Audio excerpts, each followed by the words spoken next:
I don't take money from desperate people. Beatrice Anderson's voice was steady, firm, final. She pushed $2,500 in cash back across her sewing table. The man in front of her, soaking wet, suit torn at the shoulder, hands shaking, stared at her like she'd lost her mind. Maybe she had. Her bank account showed $283.47. The electricity company's final shutoff notice sat on her desk. Her 14-year-old daughter needed shoes. But something in this stranger's terrified eyes reminded her of what her mother always said. When someone's drowning, you don't charge them for the rope. She had no idea that the man standing in her shop at 9:47 p.m.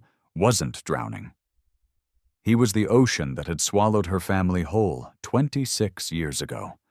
And what she would discover in 4 months would destroy everything she thought she knew about kindness, justice, and the American dream.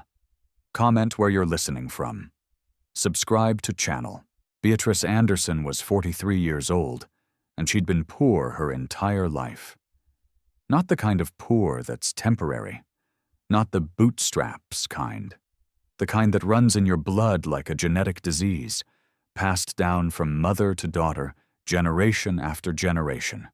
No cure in sight. She'd grown up in 3rd Ward, Houston. Her mother, Emma Anderson, had run Anderson Alterations in the same brick building since 1984. Beatrice learned to sew at 7 years old. Not as a hobby, as survival training. By 9, she could take in a waistband. By 12, she could reconstruct a jacket shoulder.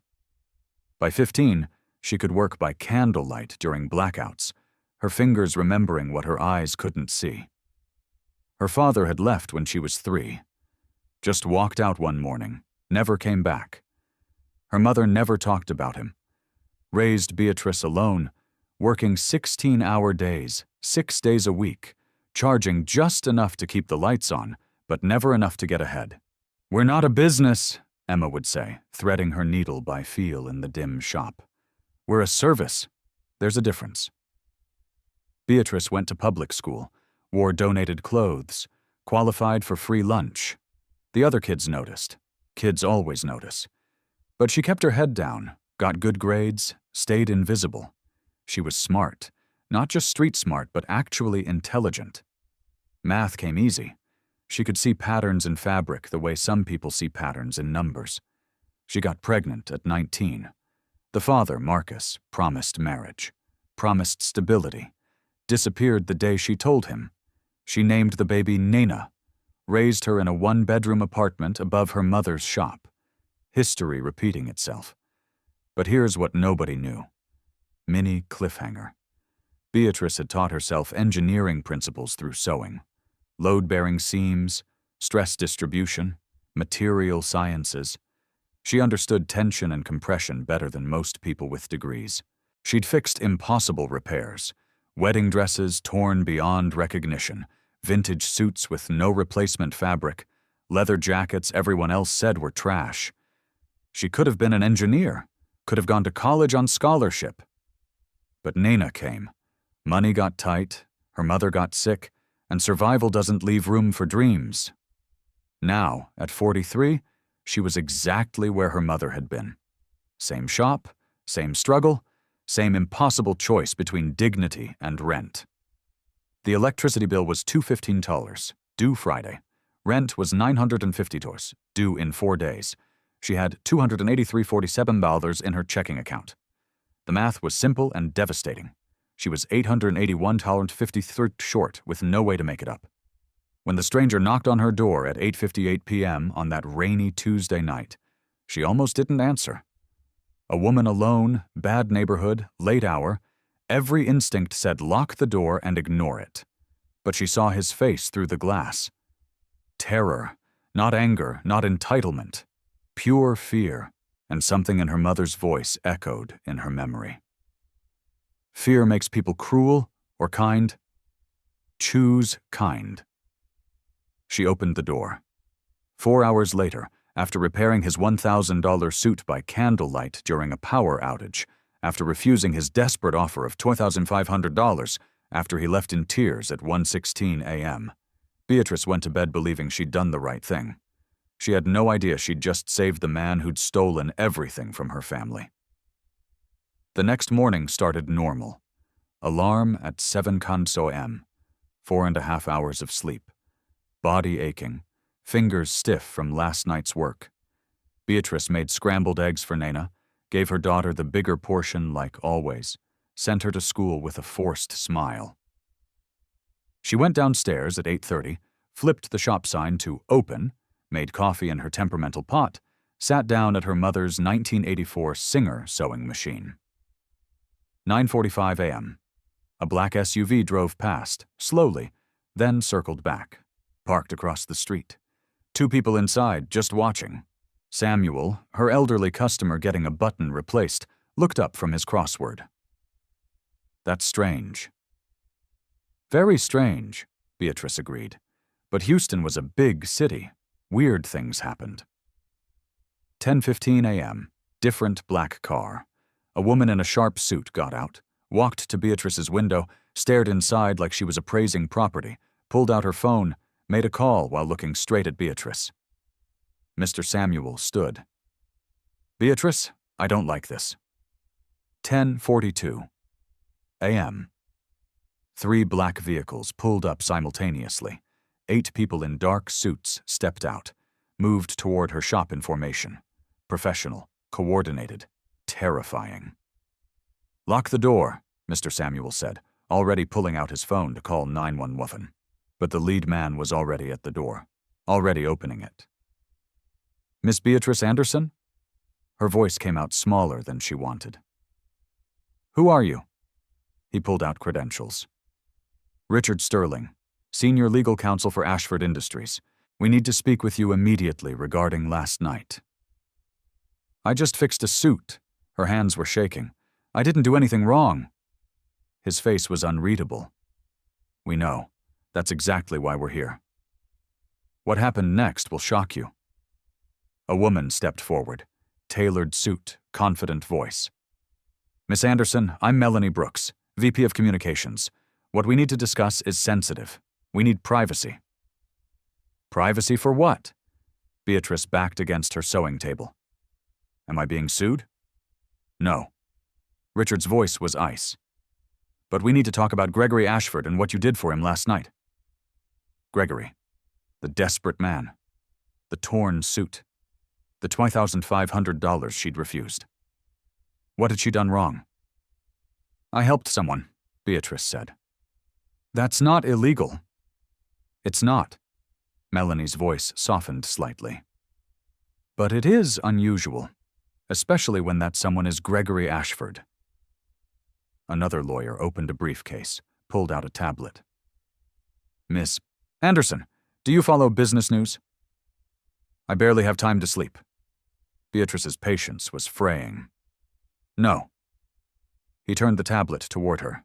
Forbes magazine cover. The man from last night, Gregory, stared back at her. The headline made her stomach drop. Gregory Ashford, the reluctant billionaire reshaping American manufacturing. Below it, $4.2 billion net worth. The room tilted. Beatrice grabbed the table. That's him? Her voice was faint. That's Gregory? Gregory Ashford, Richard confirmed. CEO and founder of Ashford Industries. Mr. Samuel helped her into a chair. She couldn't breathe. $4.2 billion. She'd refused $2,500 from a man worth $4.2 billion. Melanie showed another image. Gregory at the White House. Another at the UN. Another receiving a humanitarian award. No, Beatrice whispered. He was just a scared father with a torn suit. He was both, Melanie said. Richard pulled out more documents. Ashford Industries, 47 manufacturing facilities, 12,000 employees, $3.8 billion in annual revenue. This is when everything changed. Thomas Bennett, the third lawyer, added details Beatrice couldn't process. Medical equipment, automotive parts, aerospace components, numbers that made her poverty feel microscopic. "The meeting this morning," Beatrice managed. "He said 300 people would lose their jobs." "The Holston merger," Thomas confirmed. $800 million. 3 facilities on the line. He wasn't exaggerating. Richard showed her a news article time-stamped 10:00 a.m. this morning. Ashford Industries Board approves historic merger. 300 jobs saved. "He did it." Beatrice's voice broke. "He saved them." "Because of you," Melanie said firmly. "I just fixed a suit." "No." Richard leaned forward. "You did something much more important." He showed her an email from Gregory Ashford to his executive leadership team, sent 3:17 a.m. Subject line: "What I learned last night." Beatrice read it with shaking hands. "Last night I met someone who reminded me what leadership actually means. A woman who had every reason to say no, said yes. Who had every reason to take money, refused it. Who chose dignity over survival. I've spent 25 years building this company. Tonight, a seamstress taught me more about character than I learned in all those years. Tomorrow I walk into that boardroom remembering, it's not about the bottom line, it's about the people." Tears blurred Beatrice's vision. "He wrote this. About me?" "He sent it to 200 executives at 3 a.m., Melanie said. "Before the board meeting, he told them your story." But there was one thing she didn't know. Thomas pulled up board meeting minutes. Direct quote from the chairman. "Mr. Ashford's composure and clarity were remarkable. When challenged on the merger's risks, he spoke about leadership, character, and responsibility in ways I've never heard from him." Another board member's note. "Something changed in Gregory. He seemed human." "Why are you telling me this?" Beatrice asked. "Because," Richard said, spreading papers across her work table, "Gregory Ashford is on his way here right now. He'll arrive in 10 minutes, and Ms. Anderson—" He opened another briefcase full of documents, architectural plans, legal contracts, financial projections. "He has a proposal for you." Beatrice stared at papers covered in her own name. Director positions, equity partnerships, numbers she couldn't comprehend. "What kind of proposal?" "One that will change your life," Melanie said softly. "If you'll let it." Outside, the most expensive car yet pulled up. Security stepped out first. Then Gregory Ashford, the billionaire she'd treated like any other desperate person who needed help. He walked toward her door. That was his biggest mistake. Not his. Hers. The biggest mistake of Beatrice Anderson's life was trusting what came next. Because 4 months later, when she was living in a renovated shop, earning $120,000 a year, watching her daughter accept a full scholarship to Howard University when she thought the fairy tale was real, that's when she found the box in her mother's closet. The box her mother had labeled, "Samuel, do not open." Inside were patent documents dated 1998, engineering schematics, a leather journal filled with designs, and a name she recognized from her childhood, spoken in whispers when her mother thought she was asleep. Samuel Anderson. Her uncle. Her mother's younger brother. The uncle who'd worked at Ashford Industries' first factory. The mechanical engineer who'd invented the precision manufacturing process that made Gregory Ashford's fortune possible. The uncle who'd been forced out in 1999, patents stolen, died in poverty in 2015. The uncle whose work had made Gregory Ashford worth $4.2 billion, while his sister, Beatrice's mother, died with $100 in a coffee can and a shutoff notice from the electric company. What she found next would destroy everything. Beatrice sat on her mother's bedroom floor. Her mother had been dead 5 years now, surrounded by documents that rewrote her entire life. The journal was leather-bound, worn from use. Samuel Anderson's handwriting covered page after page. Mechanical drawings, calculations, notes dated from 1996 to 1998. November 1996. Prototype successful. Precision within 0.001 mm tolerance. Could revolutionize automotive parts manufacturing. March 1997. Showed designs to Robert Ashford, plant supervisor. He seemed impressed, said he'd take it to ownership. June 1997. Robert promoted to VP Manufacturing. My designs now company property. Contract says anything created within scope of employment belongs to Ashford Industries. But I designed this at home, on my own time, my own materials. September 1997. Tried to discuss patent with Robert. He said I was stepping above my station. Said I should be grateful to have a job. Said black engineers don't get to make demands. The next entries got darker. December 1997. They're using my process in Factory B. I see my designs everywhere. No credit, no compensation. I asked Robert about royalties. He laughed. February 1998. Robert told me to stop making trouble. Said if I kept pushing, I'd be terminated. I have 2 kids. Wife is pregnant with our 3rd. I need this job. April 1998. Filed formal complaint with HR. They said I signed away all rights in my employment contract. I didn't understand what I was signing. They gave me 48 hours to sign a new NDA or be fired. I signed. What choice did I have? September 1998. Robert Ashford's son, Gregory, just graduated from Wharton. Company announcement. Gregory will revolutionize manufacturing with innovative processes. That's my work. My work. They're giving it to his son. The truth they buried for 26 years. Beatrice's hands shook as she turned pages. Her uncle's desperation bled through the ink.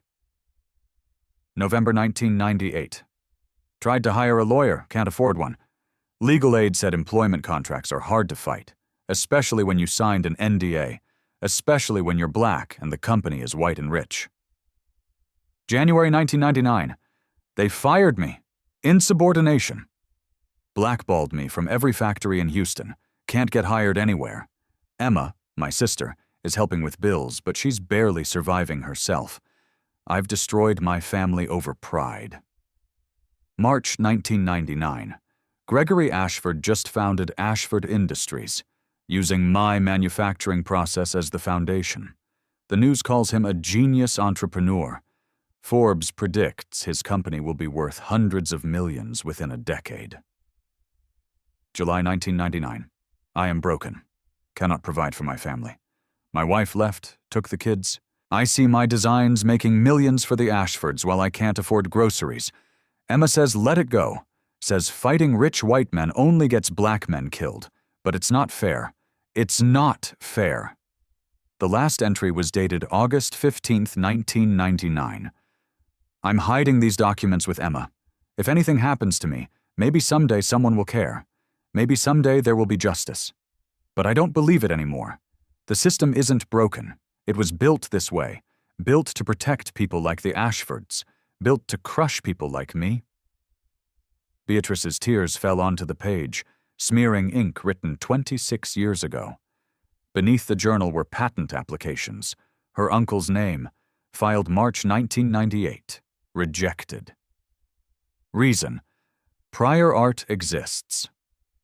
But there was no prior art. The prior patent was filed by Ashford Industries 2 weeks earlier, based on Samuel's own designs. They'd stolen his invention, then used the patent system to prove he stole it from them. Mini cliffhanger. Beneath the patents were newspaper clippings. Local engineer dies in apparent suicide. October 2015. Samuel Anderson, 58, found in his apartment. No note. No explanation. The article was 3 paragraphs, a life dismissed in 100 words. But paperclipped to it was something else. A letter, dated October 2015, from a lawyer named Patricia Chen. Mr. Anderson, I've reviewed your case. The statute of limitations for fraud claims in Texas is 4 years. Your patents were stolen in 1998. It's now 2015. Legally, you have no case. I'm sorry, but there may be another option. Document everything. Save all evidence. If you have family, make sure they know the truth. Sometimes justice takes generations. Her uncle had saved everything, had documented everything, had waited for justice that never came, and then he'd killed himself. Or had he? Beatrice found one more document at the bottom of the box, a police report from October 2015. Investigating officer's notes. Deceased found by landlord. No signs of struggle, no suicide note. Antidepressants in medicine cabinet, but not at lethal levels. Me ruled death as undetermined. Family declined autopsy. Case closed. Undetermined. Not suicide.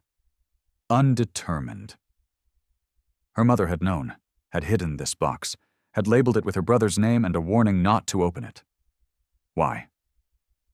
Beatrice looked at her phone, at the contact she'd saved 4 months ago. Gregory Ashford, the man who'd cried in her shop, who'd offered her $2,500, who'd given her a $120,000 job, a $2.1 million investment, a scholarship for Nana. The man whose father had stolen everything from her uncle. The man whose fortune was built on her family's stolen designs. The man who'd been 18 years old when his father gave him Samuel Anderson's life's work and called it a graduation present. Gregory Ashford hadn't known, she told herself. He was just a kid. His father did this. Robert Ashford was the villain. But Robert Ashford had died in 2010. And Gregory had run Ashford Industries for 15 years after that, profiting every day from stolen work, never questioning where the family innovation came from, never wondering if his father had been honest. This is when Beatrice made a choice that would cost everything. She called Patricia Chen, the lawyer from the 2015 letter. 15 minutes of searching found her, still practicing, still taking underdog cases. Ms. Chen, my name is Beatrice Anderson. My uncle was Samuel Anderson. I need to talk to you about Ashford Industries. 2 weeks later, Beatrice sat in Patricia Chen's modest office in downtown Houston. The lawyer was 62, Chinese-American, sharp-eyed, and skeptical. I told your uncle in 2015 that the statute of limitations had passed, Patricia said. Why are you here? Beatrice spread the documents across the desk, the journal, the patents, the timeline. Patricia read for 20 minutes in silence. Then she looked up. How long have you worked for Ashford Industries? 4 months. Director of Employee Services. 30% equity partner in the tailoring division. Jesus Christ. Patricia sat back. You're the tailor. The one from the news. The one who fixed his suit. Yes. And he gave you a job, a partnership, money for your daughter's college. Yes. And now you're telling me he built his empire on designs stolen from your uncle. Yes. Patricia was quiet for a long time. Then, Miss Anderson, if you pursue this, you will lose everything he gave you. The job, the partnership, the scholarship. He'll call you ungrateful. The media will destroy you, and you might still lose in court. I know. Your daughter's scholarship is contractual. He can't take that back. But everything else? Gone. I know. Why would you do this? Beatrice looked at her mother's photo on her phone, at her uncle's face in the 1998 newspaper clipping, at Nana's bright smile. Because he said he learned about character from me, but I learned it from my mother, and she learned it from her brother. And Samuel Anderson died believing there was no justice in this world. She met Patricia's eyes. I need to prove him wrong. Patricia Chen smiled. It wasn't a nice smile. It was a lawyer's smile. Then let's burn this empire down. The lawsuit was filed on January 15th, exactly 4 months after Beatrice had fixed Gregory Ashford's suit. Anderson v. Ashford Industries, Inc. Plaintiff, Beatrice Anderson, individually and as heir to Samuel Anderson, deceased. Defendants, Ashford Industries, Inc. Gregory Ashford, individually, claims fraud, unjust enrichment, conversion, breach of fiduciary duty, intentional infliction of emotional distress relief. Sought $40,000 in damages, plus injunctive relief. The number was calculated carefully. 26 years of royalties. Conservative estimate of 2% of Ashford Industries' manufacturing division revenue from 1998 to 2025. The media got hold of it within hours. That was her second mistake. The headlines came fast and brutal. Ungrateful Tailor sues billionaire benefactor. Woman who refused $2,500 now demands $40 million. Gregory Ashford's act of kindness backfires spectacularly. Lawsuit targets man who saved Houston jobs. The backlash was immediate and vicious. Twitter exploded. Off Business Insider. Beatrice Anderson, the Houston tailor who became famous for refusing payment from billionaire Gregory Ashford, has filed a $40 million lawsuit against him. Full story. Link. 127K retweets, 890K likes top reply, 48K likes. This is why no good deed goes unpunished. He gave her a job, a partnership, paid for her daughter's college, and this is how she repays him? Disgusting. On Fox Business. Breaking. The grateful tailor, who inspired viral story about kindness and character, is now suing the man who changed her life. What happened to gratitude? 89K retweets at her TMZ. Gregory Ashford gave a broke seamstress $2.1 million to expand her business. She's suing him for $40 million. We got the exclusive details. Link. 156K retweets. The comments were worse. She saw a white billionaire and dollar signs. Race Hustler Playbook page 1. This is why you can't help these people. Give them an inch, they take $40 million. I knew something was off about her refusing the $2,500. It was all a setup. She played him. Her poor daughter. Imagine having a mother this shameless. Gregory Ashford's PR team worked fast. Within 24 hours, he was on Good Morning America. The host, sympathetic and warm. Gregory, this must be devastating. You tried to help someone, and now you're being sued. How are you feeling? Gregory, looking tired and hurt. Honestly, Robin, I'm heartbroken. I thought we'd built something meaningful, a partnership based on mutual respect. I invested millions in her community. I paid for her daughter's education, which, let me be clear, I won't take back. Nana deserves that scholarship no matter what her mother does. That's very generous of you. It's not about generosity. It's about doing what's right. He paused, and his voice cracked perfectly. I learned something from Beatrice that night, about character, about integrity. I thought we understood each other. I thought she believed in second chances, in building something together instead of tearing each other down. What do you think changed? I don't know. Maybe someone got in her ear. Maybe lawyers convinced her there was money to be made. But the Beatrice I met, who worked for 4 hours in the dark, who refused payment because I was desperate, I don't think she would do this. The host leaned in. The lawsuit alleges that your company stole designs from her uncle in 1998. What's your response to that?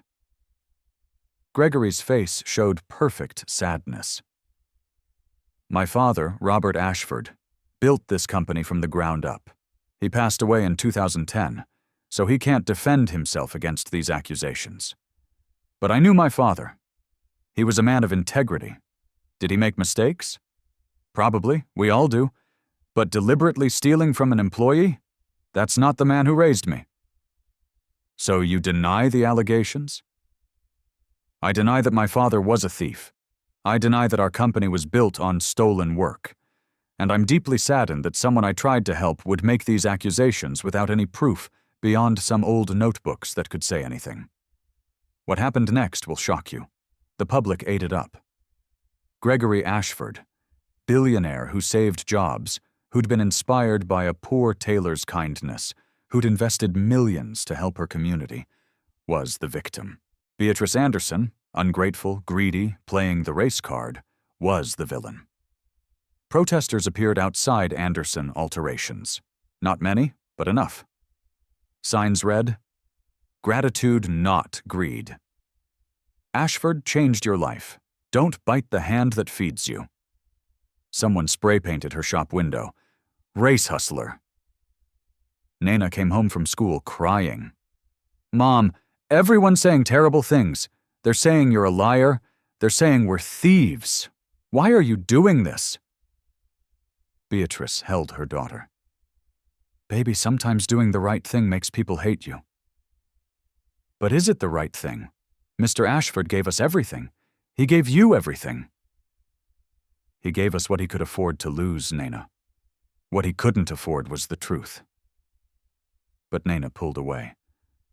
I don't understand. We were finally okay. Finally stable. And you're destroying it. Beatrice watched her daughter walk to her room and close the door. Watched the thing she'd feared most happening. Her child losing faith in her. She called Patricia Chen. They're destroying me. The media, the public. My own daughter doesn't understand. Patricia's voice was steel. Did you think this would be easy? You're a black woman accusing a white billionaire of building his empire on stolen black labor. Of course they're destroying you. That's the playbook. Discredit the accuser. Make it about gratitude instead of justice. What if we can't prove it? Then we lose. But Beatrice, we're not going to lose. How can you be sure? Because rich men always leave evidence. They think they're untouchable, so they get sloppy. And Gregory Ashford? He's not half as smart as he thinks he is. Mini cliffhanger. Discovery began in February.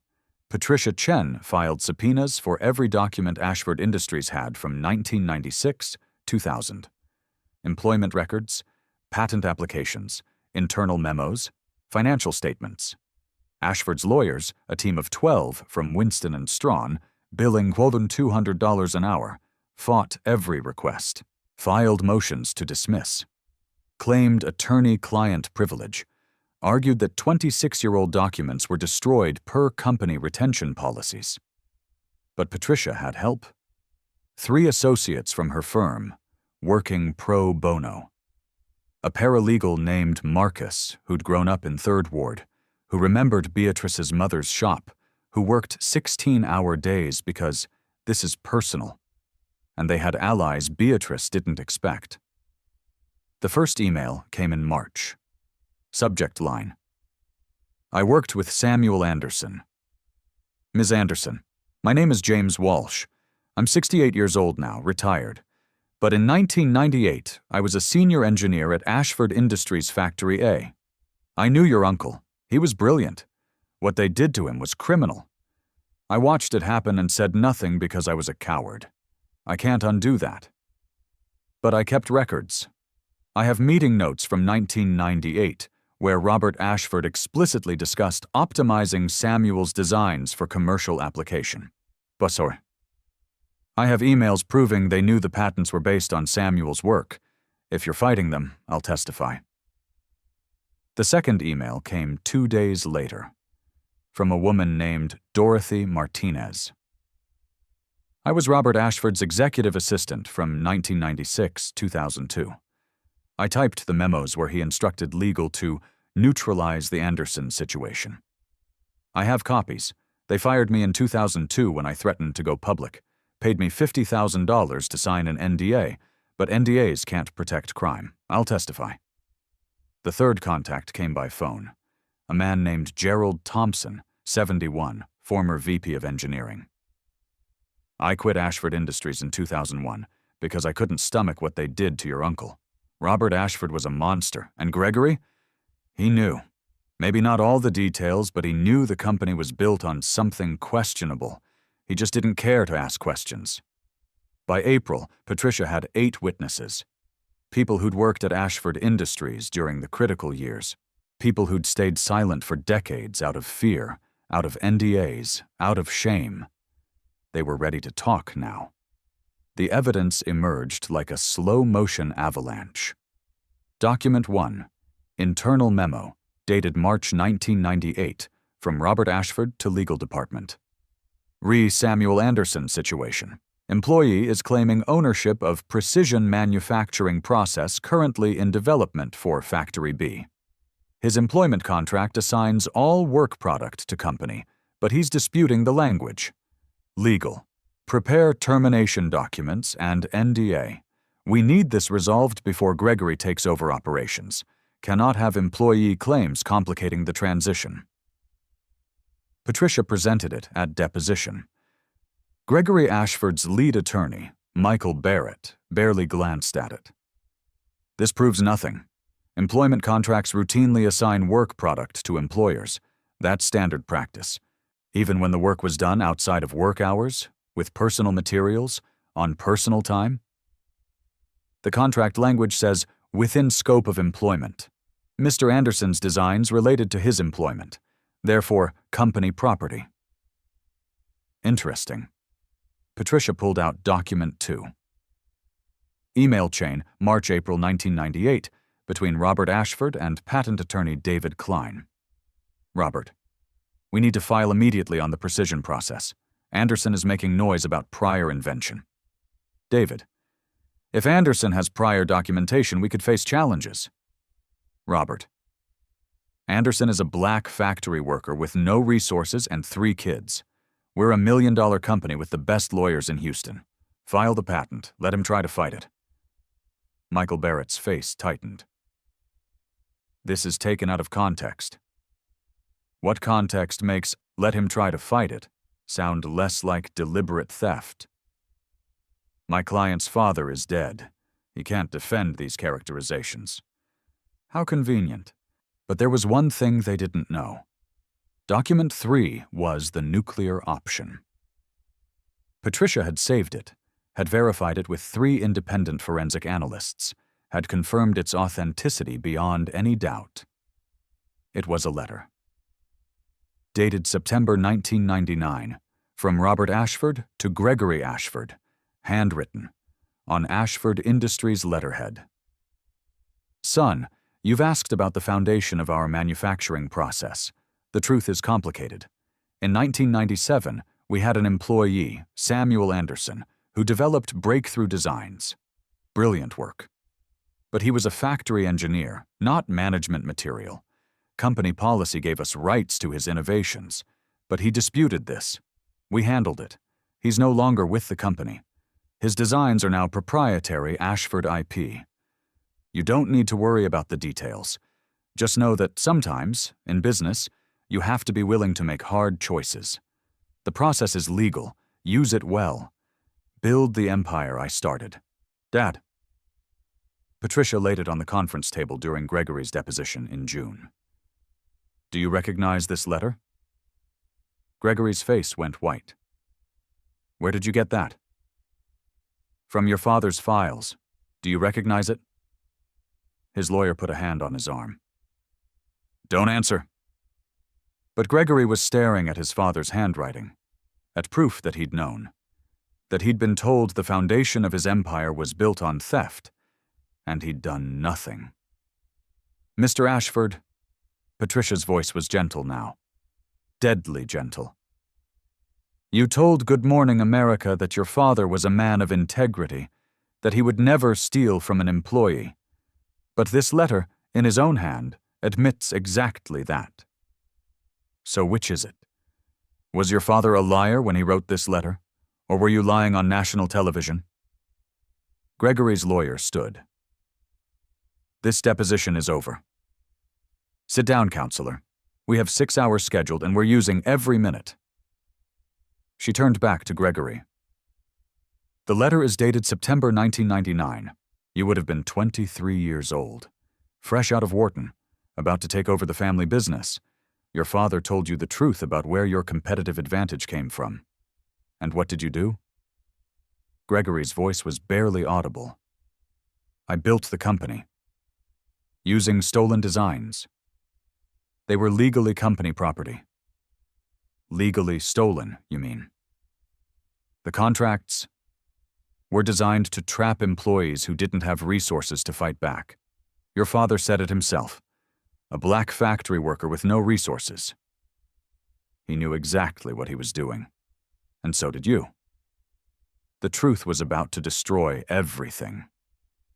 Patricia pulled out more documents, a cascade of evidence, each piece building on the last, Banking records showing Samuel Anderson's final paychecks, terminated October 1998, 2 weeks after filing his internal complaint. Patent office records showing Ashford Industries filed 167 patents between 1998-2000. 12 were directly based on Samuel's designs. Current estimated value, $2.3 billion in revenue generated over 26 years. Employment records showing Samuel Anderson was blackballed. Internal emails between Robert Ashford and other Houston manufacturing companies.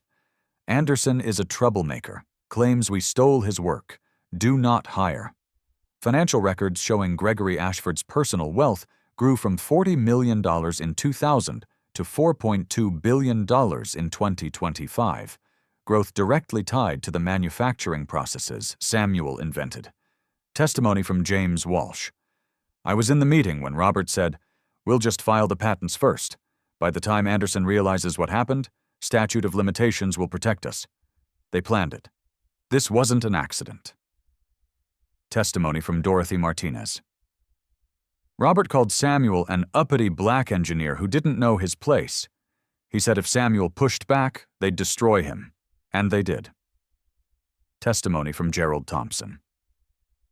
Gregory was 23 when he took over. I tried to talk to him about the Samuel Anderson situation. I said, "We need to make this right." He said, "My father handled it. The past is past. Let's focus on building the future." He didn't care. He knew it was wrong and he didn't care. Patricia laid it all out like a prosecutor building a murder case. Each document, each witness, each piece of evidence pointing to the same conclusion. Robert Ashford had deliberately stolen Samuel Anderson's life's work, had used legal contracts and power imbalances to trap him, had filed patents based on stolen designs, had blackballed Samuel when he complained, had built Ashford Industries on theft, and Gregory Ashford had known since 1999 and done nothing. The court hearing was set for August 15, 2026, exactly 27 years after Robert Ashford's letter to his son. Judge Maria Rodriguez presided. 62 years old, Latina, appointed by Obama, reputation for not tolerating corporate bullshit. The courtroom was packed. Media in the back rows. Protesters outside. Cameras everywhere. Gregory Ashford sat at the defense table, flanked by his 12 lawyers. He looked older now. Tired. The shine of billionaire philanthropy had tarnished over 6 months of depositions and document discovery. Beatrice sat at the plaintiff's table with Patricia Chen. She'd lost 20 pounds during the lawsuit, lost clients at her shop, lost friends who thought she was being ungrateful, nearly lost her daughter's respect. But she was still here. Judge Rodriguez spoke first. "I've reviewed the evidence presented during discovery. Mr. Barrett, your motion to dismiss is denied. This case is going to trial unless the parties reach settlement. But before we schedule trial dates, I have questions." She looked at Gregory.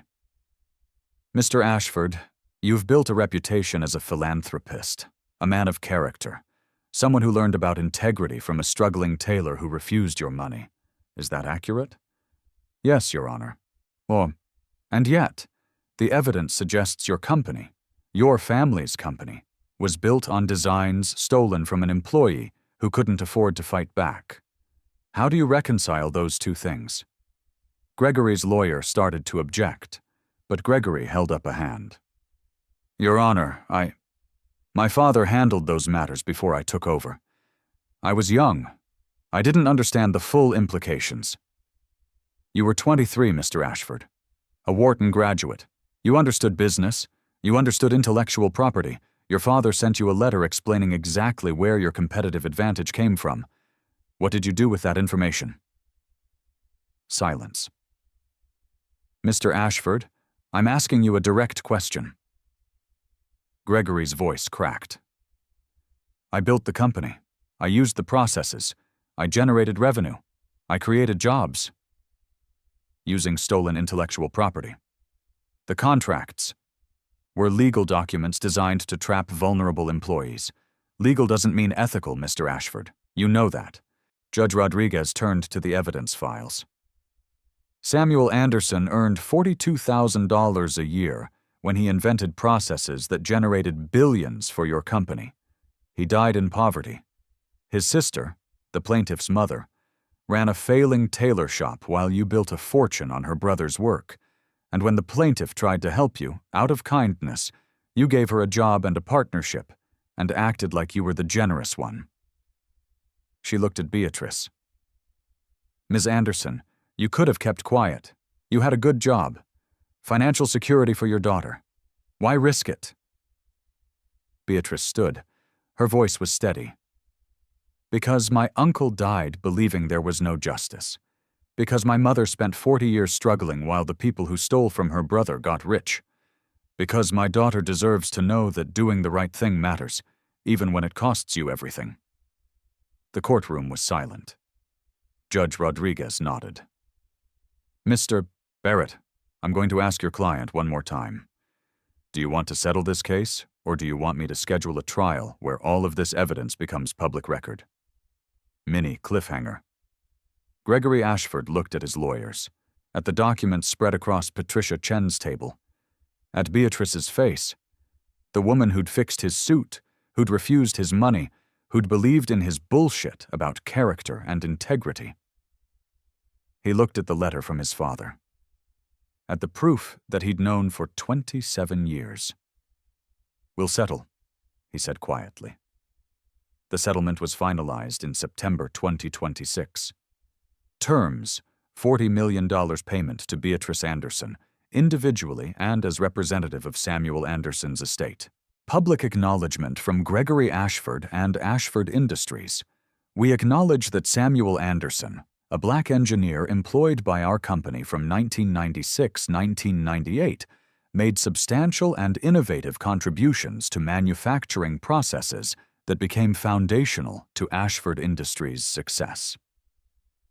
We acknowledge that Mr. Anderson was not adequately compensated for his contributions, and that company practices at the time failed to recognize his intellectual property rights.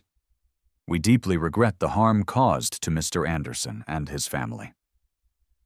Establishment of the Samuel Anderson Innovation Fund, $50 million endowment to support black and minority engineers pursuing manufacturing innovation. Administered by Howard University. Patent attribution. All patents derived from Samuel Anderson's work would be retroactively credited to him as co-inventor. Restructuring of Beatrice's partnership. 50% equity stake in Ashford Employee Services, up from 30%, with independent board oversight to prevent conflicts. Policy changes. Ashford Industries implemented new IP attribution policies, including independent review of employee contracts, fair compensation for employee innovations, and a whistleblower protection program. But the settlement wasn't the victory. The victory was what came after. The media coverage shifted. Slowly at first, then like a dam breaking. New York Times, the $40 million suit, how one woman exposed corporate theft of black innovation. Washington Post, Gregory Ashford's charitable image concealed decades of exploitation. Bloomberg, when billionaire philanthropy meets historical injustice, the Ashford settlement. The public narrative changed. Comments that had called Beatrice ungrateful now asked different questions. How many other black engineers had their work stolen? How many self-made billionaires actually built empires on stolen black labor?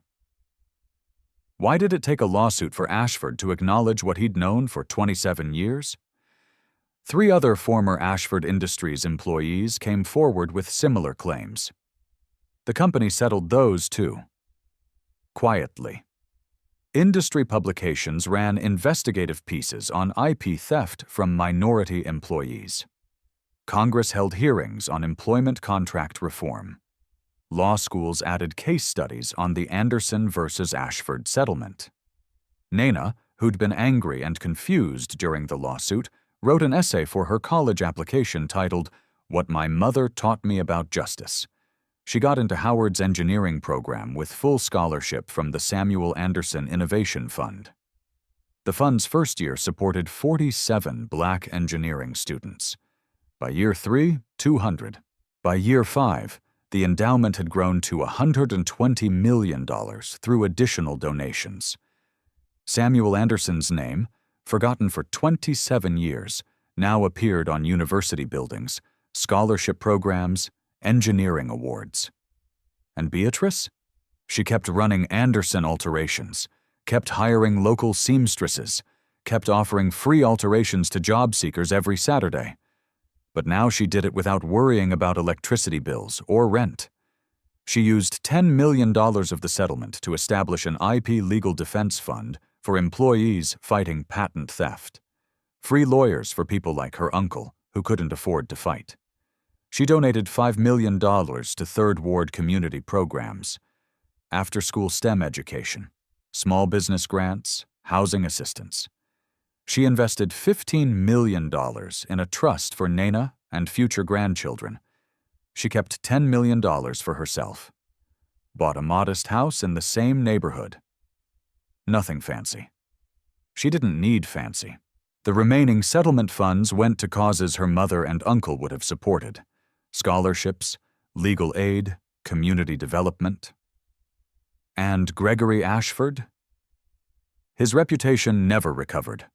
He resigned as CEO of Ashford Industries in November 2026. The board appointed independent leadership. His net worth dropped from $4.2 billion to $2.8 billion as the company restructured and paid out additional settlements. He gave interviews about learning from mistakes and the complicated legacy of family businesses. Nobody bought it. His TED Talk about the night a tailor taught me about character was deleted from the internet. His Good Morning America interview, where he'd called Beatrice ungrateful, became a case study in how powerful men weaponize victimhood. He still had billions. He still had mansions and private jets and access to power. But everyone knew the truth now. His empire was built on stolen black innovation. And the only reason anyone found out was because a broke tailor refused $2,500 and chose dignity over survival. So let me ask you something. Have you ever worked for someone who took credit for your ideas? Have you ever signed a contract you didn't fully understand because you needed the job? Have you ever stayed quiet about injustice because speaking up felt too risky? Have you ever wondered how many self-made billionaires are really just people who were smart enough, rich enough, and white enough to steal without consequences? Beatrice Anderson did what most people can't do. She had everything to lose and fought anyway. She risked her daughter's future to honor her uncle's memory. She chose justice over gratitude. But she shouldn't have had to. Samuel Anderson shouldn't have died in poverty while his designs made billions for someone else. Emma Anderson shouldn't have worked herself to death in a failing tailor shop while the Ashfords built mansions. The system that protected Robert Ashford in 1998 is still protecting people like him today. Employment contracts are still designed to trap vulnerable workers. IP law still favors companies over individuals. Black and brown innovators still fight for recognition while white executives take credit. Beatrice won one case.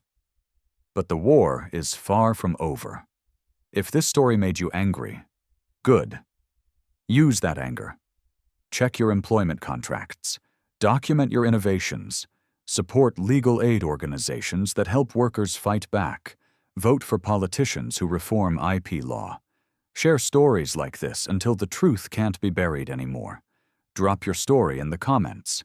Have you or someone you know been exploited by employers who took credit for your work? Have you stayed quiet about injustice because fighting felt impossible? Share this story. Not the sanitized version where Gregory Ashford is a generous philanthropist who got sued by an ungrateful woman. The real version. The version where a black engineer's life work was stolen, and it took 27 years for anyone to care. Because here's what Beatrice Anderson proved. You can choose kindness without choosing submission. You can refuse money without refusing justice. You can honor your family's legacy by fighting the people who destroyed them. The Ashfords of the world count on your silence. They count on your gratitude. They count on you being too tired, too poor, too scared to fight back. Prove them wrong.